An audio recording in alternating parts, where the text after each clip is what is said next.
Amen? So, nalaman na po tayo sa ating operatory exhortation. Kaya tawagan ko na po ating kapatid na si Bro Elisante Cuadro para po magbigay ng maiksing operatory exhortation.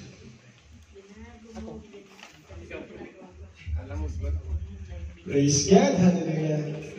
At yun, hindi po kumpleto ang ating pakikinig ng salita ng Diyos. Kumbaga, words. Ngayon, dadako naman tayo sa action. Ang pagbibigay. Ayun, sabahin niyo po muna ako sa mag-isip lang. Lord, hallelujah. Once again, Lord, patuloy ko akong nagpapasalamat, Lord, nagpupuri sa iyong kabutihan, kadagalahan sa aming buhay, Lord.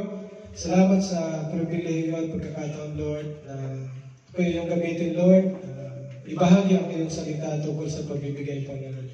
Guide me, Lord, kayo po ang magsalita, magturo sa bawat isa upang isang puso itong pagbibigay, Lord. Sapagkat dito namin mararanasan, Lord, ang kasaganahan mo mula sa iyo. In Jesus' name, Amen. Yun. Ang verse ko po sa giving ay hango po sa Proverbs chapter 11, verse 24. Ang sabi po dito, one person gives freely, yet gains more. Another withholds what is right, only to become poor. Amen? At sa Tagalog po, ang taong mapagbigay ay lalong yumayaman. Ngunit naghihirap ang tikom ng mga kamay. Amen. Amen po? Amen po. Yun. Tinatalakay po dito ang dalawang bagay. Ang karakteristik ng tao, yung mapagbigay at yung isa ay madamot. At sabi ng ating pastor, Eli, if anyone is in Christ, the old has gone, and the new has come. Kung dati ikaw ay madamot, dapat ngayon ay ano na? Mapagbigay. O, napakalinaw, ano? Sino po ba ang nakakaranas ng kahirapan? Lahat po, ano? Lahat nakaka-relate. Sino po ba ang wala ng pera sa bulsa ngayon? Amen? Ayun po. Tatalakayin natin, dito natin pag-aaralan how to win life and poverty. Gusto niyo po ba ito? Siyempre, gusto po ito. Sino po ba ang gusto yumaman ng instant? O, si Ate Cha, gusto. Pero, sorry, wala pong gano'n. Noodles, meron. Instant noodles, instant coffee, meron. Bago kayo yumaman, kailangan mo, ano? Yan, trabaho. Kung sa business naman, kailangan mo kapitan. Yun, sitaw. Praise God. Pagbalay ng mga sitaw. At yun, kung tayo naman ay isang mag-aaral, anong kailangan natin para magkaroon ng medalya kung tagumpay sa pag-aaral? Kailangan natin magsunog ng kilay. Magsunog na. Ay ko. Ayun. Kailangan natin mag-aral, syempre. At yun, para tayo naman ay mamuhay ng sagana at pagpalain, ito ay nakasalalay kay Lord. Ano ang dapat natin gawin? Magbigay para kay Lord. Ayun po talaga yung sikreto sa pagpapala. Yun, sabi po dito, saan po ba nakabase ang ating pagbibigay? Minsan, nagbibigay tayo dahil umaasa tayo na mayroong kapalit na babalik. Tama po ba? Ako, ayun din ang ko perspective ko, bibigay ako kasi para, lalo na kay Lord, yan naman talaga, mga real talk ba? Bibigay talaga ako, Lord, para siyempre secure ni Lord yung para sa akin. Pero yun, kaunti-unti, naiiba na yung pananaw natin tungkol dyan. Pag tayo ay, sabi ni Pastor, we are in Christ. Therefore, if anyone is in Christ, we are a new creation, the old is gone, and the new is gone. Amen po? Ayun. Dahil meron tayong utang na loob. Yun, pag minsan, kaya tayo nagbibigay kasi meron tayong utang na loob. Ito sa mga kaibigan natin yan, nangyayari. Dahil obligasyon natin, kaya tayo nagbibigay. Sa pamilya, di ba po ba? Pagdating ng katapusan, tutulog na yung telepono. obligasyon na natin magpadala. Obligasyon na natin yun. Yung mga tax, obligasyon, automatic yun, ano? Pero sa pagsabak natin kay Lord, paano naman tayo, ano ang basihan natin ang pagbibigay para kay Lord? Tanong po ba natin to sa ating sarili? Di ba po? Minsan, hirap na hirap tayong magbigay para kay Lord. Pero hindi mo ba naisip na ano kung ano ibinigay sa iyo ni Lord? Ibinigay sa iyo ni Lord ang kanyang bugtong na anak. Tapos ikaw, 10% hindi mo maibigay. Di ba napaka-unfair noon? Kaya, sabi ni Pastor, bigyan natin din ang bagay na ito. Huwag sana maging dahilan ang ating pagbibigay kay Lord kung ano man ang sitwasyon na mayroon tayo. Amen. Sa dating na maginhawa, saka tayo nakakapagbigay. Kasi, okay eh. Pero pagdating na wala na tayo, maliit lang yung kinita natin. Minsan hindi tayo nakapagbigay, di ba po? Nabibigo tayong tumupad sa kung anong iniutos ng ating Panginoon. Malimit natin marinig o masabi, magbibigay ako kapag sobra o kaya maganda ang aking kinita, ang aking sahod. Kung wala akong bayarin, magbibigay ako kay Lord. Bibili ako ng mga kailangan sa bahay, sa pamilya. Saka na ako magbibigay kay Lord. Di ba yung minsan ang mga nagiging excuse natin kay Lord? Pero, hindi po pala ganoon. Kailangan sa pagbibigay, ay kailangan natin ng 4 na principle, sabi dito sa aking sariling pinag-aralan.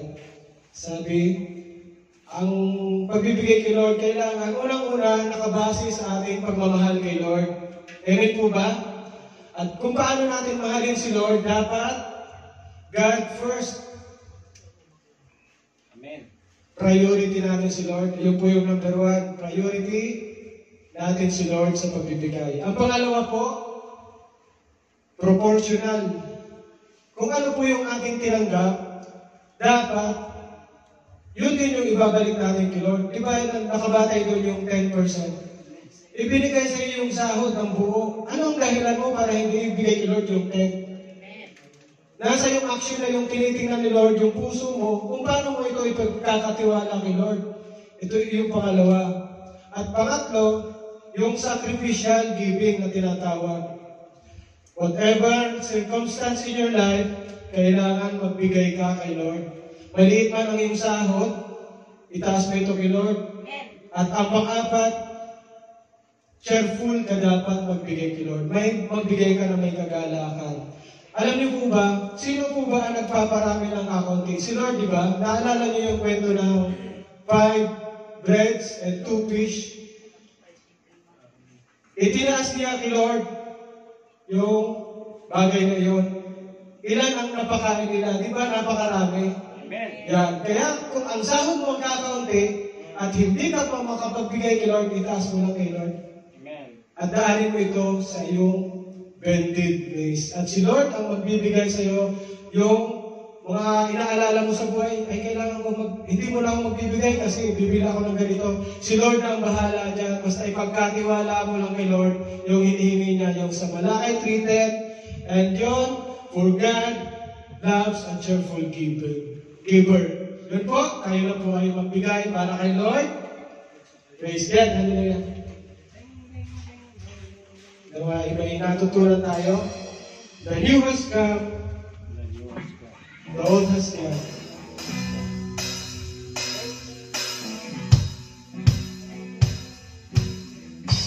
Praise God. Hallelujah.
Here's our offering, Panginoon Lord God. Salamat, Panginoon Lord God, sa patuloy na buhay, Lord, sa patuloy na pagmamahal, Lord, kadakilaan sa aming buhay, Lord.